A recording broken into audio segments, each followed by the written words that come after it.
When I started writing this, I was annoyed. But then I realized that people actually believe that keto and low carb cannot work for everyone. I wanted to explain to all the new people that might find my channel why this isn't true, but also explain why somebody might think this or say this. Typically, the person who's saying this, they're going to tell you that they tried keto and they were sick on it. And so clearly it can't work for everyone. But I want to point out that I was also sick my first few days of keto. And let's talk about why someone might be sick their first few days of keto. For me, it was because my body wanted sugar, carbohydrates, and I wasn't giving it to my body. So I actually went through withdrawal. So for anyone who hasn't gone through withdrawal, it feels horrible. I was overheating, which if you don't know what withdrawal is about, you might think you have a fever, which might make you feel like you're sick. I had nausea, again, a symptom that could make you feel like you're sick. Chills, again, we associate with illness. I was also extremely fatigued. I mean, do I really need to go on? It was a horrible experience. It didn't last forever. But another problem that we don't often think about is that by the time that you choose to do a keto diet, likely you already have some illnesses. The most obvious that I'll just throw out there is insulin resistance. Because if you're doing keto because you have weight to lose or inflammation issues, you have insulin resistance. Insulin resistance, by definition, means that your hormones are not at their optimal levels because the levels of each hormone impacts other hormones, which means then that as my hormone levels are out of whack, I'm going to feel not great. But then add to that, all of a sudden I pull a lot of sugar out of my diet. My insulin, of course, is going to react to, so I'm going to have less insulin in my system all of a sudden because don't need it. I didn't eat the sugar. And my other hormones are going to become in a different balance. I'm going to feel that. Another thing that happens when our hormone changes is that the hormones that we release when we eat sugar, some of them are feel-good hormones. Some of them make you feel happy, but also make you feel physiologically good. So when I stop eating large amounts of sugar, and there's any underlying pain that might have been covered up by these physical feel-good hormones, guess what happens? Now I start to feel that pain a little bit more. Guess what happens? My mood's a little bit dampened. Of course, none of this is going to feel great to me. The first few days, even week of being in a ketogenic diet, because I'm not in a ketogenic state yet, but just being in the diet, don't feel amazing.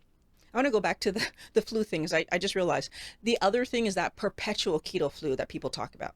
Now, I'm not going to go into that in detail here. I already have a video on that I'm going to link at the end of the video so that you can understand what I'm talking about. But again, this perpetual keto flu that we sometimes live, so now it's not just a week that I'm feeling like this, it's multiple weeks. And the question is, why does that happen to some people? There's more to that story. So check out that video at the end of this one. The next issue I want to talk about is when people tell me that keto can't work for everyone, and especially didn't work for them because they couldn't eat normally on a keto diet, so therefore they can't do that forever. I want us to see the flaw in this logic, because the flaw is the normal foods that you were eating that caused your weight to rise, you want to keep eating but have your weight regulate back to normal. The problem is, if you want to eat like everyone else, then you will be overweight like everyone else. You will have medical issues like everyone else, metabolic problems like everyone else. You will live all the repercussions that everyone else lives. I want you to understand that the other people who are eating normal diet, it doesn't mean that they're pain-free. It doesn't mean that they don't notice their overweightness. It doesn't mean that they don't get their doctors telling them about all the medical issues that are being created in them. They just might not be talking about it. When you want to eat like everyone else, it means that you will live the repercussions of eating like everyone else. And if for you that repercussion is weight gain, that's your repercussion that you need to deal with. So it doesn't matter if my friend is skinny but has other problems. The fact is, being overweight is the safest problem you can actually have, because it means your insulin levels are not as far gone as that other person, and that the truth is that your body's still doing with the sugar what it's supposed to be doing with the sugar, storing it away as fat rather than letting it float around in your bloodstream to cause diabetes. Since most people come to keto because they want to lose weight, the health benefits of a keto diet are often ignored. And because we ignore these health benefits, we are super focused on when can I get my weight down so I can go back to eating normally. It's the huge mistake that we make because we treat keto like a diet rather than understanding it's a lifestyle change you're making because you're trying to solve your weight problem forever. Whatever you do to solve your weight, you need to be able to do consistently over the next however many years you're on the planet so that you are in the healthiest possible body you can be in. Another problem that I hear people talking about is the fact that they gained weight on keto. Most of the time when I talk to people who tell me that they gained weight on keto, and then I ask them to just tell me a little bit about what they were eating, most of them were adding fat to their meals. Adding fat to your meal is not the definition of keto. The thing that you need to do to be in a ketogenic state, and the way the ketogenic diet is explained, is getting your carb count from 350, 450 that the average person is eating down to 20 grams of carbs per day. Not per meal, per day. That's what gets you into a ketogenic state. Although there aren't any specific guidelines for fat, I often encourage people to think about a healthy diet.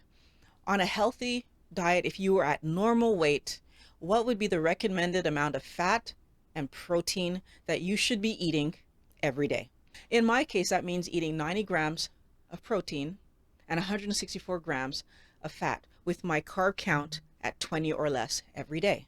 Is it possible for me to gain weight if I overeat protein and fat? Yes, it is. Flip side of the coin. Is that 90 grams of protein and 164 grams of fat truly what I should eat every day? Doctors are out on this one because a lot of doctors say that 0.8 grams per whatever of body for a woman and 1 point whatever for a man, they say that that number is really low. That if you're actually trying to be healthy and be able to build your body properly, you need more protein than that. And then the question becomes, if I need more protein than that, might I need more fat? Because my body also uses fat to build me. So I look at these numbers, the 90 grams of protein and the 164 grams of fat, as my minimums. But do I try to go over them either? No, I don't fight with them. I understand that my body will ask me for more food when it needs more food. And it might ask me for less food on certain days, which there are days where I'm under my maintenance number. We're going to get to that in a bit more. One of my favorites is that keto only works because you're restricting calories. The reason I made this video was because someone in my comments talked about the fact that keto only works because you restrict calories. I decided that I would share with you the numbers from the meal that I had the day that that comment came in. It was the end of my evening. I had already eaten all of my food for the day when I was answering that comment. For clarity, I'm in maintenance. I've been doing keto for 4 years. I've been stable at my weight for 3.5 years. This meal that I'm going to share with you is not a strange meal. I have it at least once a week, sometimes twice a week. As you guys know, I'm a lazy cook. And I'm just going to give you the numbers that I had for this meal. So it started off, my carb number was 12.7. My protein number was 218 grams. And my fat number was 184.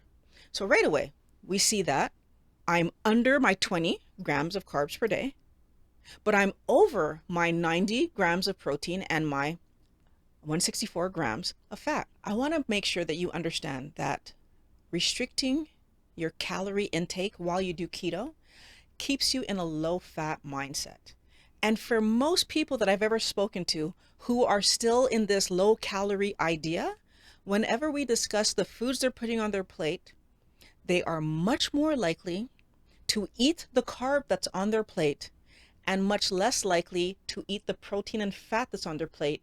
So what that means is that if I don't finish the plate, I end up pushing the meat and protein away and I've eaten all the carb. That, although it seems like it's not a big deal if this is low carb food, the problem is if I allowed myself to get full on the low carb food and I push the protein and healthy fats away, the thing that would have sustained my fullness longer, the thing that would have built my body in a healthier way, then what I'm really doing is I'm giving myself this carbohydrate, which at the end of the day, wellness warriors, even though it's 20 grams of carbs or less, it's still carbohydrate. It's still brings my insulin higher than those protein and fats. And the more of them I eat, the more insulin reaction I will have, and therefore the more fat that gets put away in this meal. So I can still, unfortunately, put myself in that position where I'm storing fat, even though the meal on my plate looks relatively good. Versus what you saw me do, my carb number was super low, my protein and fat were higher. And the other thing that that does for me, let's talk about the calorie number now, because this idea that Violet has to be eating low calories, there's no way, and any of you who pulled out your calculator already know what the answer is going to be for this one. My calorie count for that day, for just the food, was 2,601 calories. But hold on, I had coffee earlier in the day. So my actual total calorie count for the entire day, 2,942 calories for my day. Wellness warriors, I eat like this all the time. My weight is stable. As a matter of fact, as I've mentioned multiple times, the coffee that I have is to keep me from losing more. 2,900 some odd calories is nowhere near a low calorie weight loss number. And yet, I remain stable at that number. Now, in all fairness, not every one of my meals looks like this. They look like this. And I want you to notice that there's some higher days and some lower days. The real problem is that everybody thinks they know how to do keto because it's so simple. But because it's so simple, many people end up doing it wrong. They do it wrong because they don't verify what's the key element in doing a ketogenic diet. And the key element, the one thing that you absolutely need to make sure you're doing, eating 20 grams of carbs or less. Now, if I'm doing that, what's the next most important thing? I'm not overeating. If you overeat on any diet, you will gain weight. So pay attention. Violet eating 200 some odd grams of protein isn't overeating. Violet eating 180 something grams of fat isn't overeating. But I have figured that out for myself. And I see how the foods I eat impact me. I actually pay attention. What are the mistakes that people make when they're trying to do keto? Number one, they don't track their carbs. You think that you can just look on your plate and be, oh, that couldn't possibly be 20 grams of carb.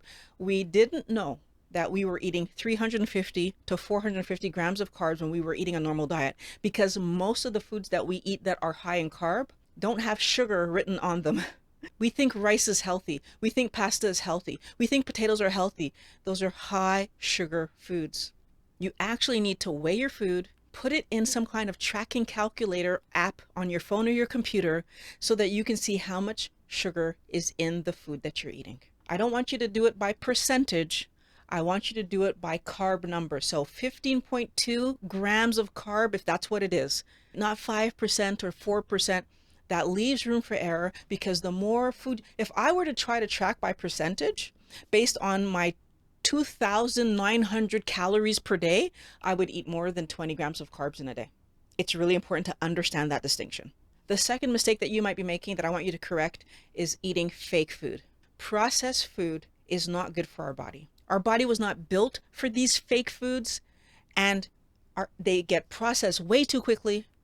They get absorbed way too quickly, and it's easy for us to overeat them. If I had to eat a pound of grain, real grain off the plant versus flour, I wouldn't be able to eat the grain, but I could eat the flour. It's important for us to understand that these processed foods hurt our body's ability to heal itself. So I'm encouraging every wellness warrior to eat one ingredient foods. If you plan to eat one ingredient foods, put it in the comments below. The third mistake that you might be making is giving into your cravings. Most people don't even get into a ketogenic state because they give into their cravings once a week. For the average person that has no metabolic issues whatsoever, it takes 2 to 4 days to get into ketosis. For people with metabolic issues, it takes 5 to 7 days. Here's the problem. If you are overweight, you have metabolic issues. If you have inflammation and pain problems, you have metabolic issues. Therefore, 5 to 7 days to get into a ketogenic state. If you are allowing yourself to have cheat meals, cheat days, cheat foods, whatever you want to call it, you will not get into a ketogenic state. So which means now that I'm fighting myself, not eating these foods all through the week to turn around and reset myself on the weekend. And if I reset myself on the weekend, same like think about alcoholic. When they reset themselves, they're starting over. Your body is starting over. But then we would turn around and say that keto didn't work. No, you didn't get into a ketogenic state. The fourth problem that you're likely having that stops keto from working for you is that you do not understand why keto works. This idea that keto works because of calorie restriction, because you're eating less food. I do not eat less food. I do not restrict my calories. And yet my weight has been stable for 3.5 years. Your body does not understand calories. What your body understands is incoming sugar means we need to deploy insulin, means we need to store that sugar away as fat. That is what your body understands.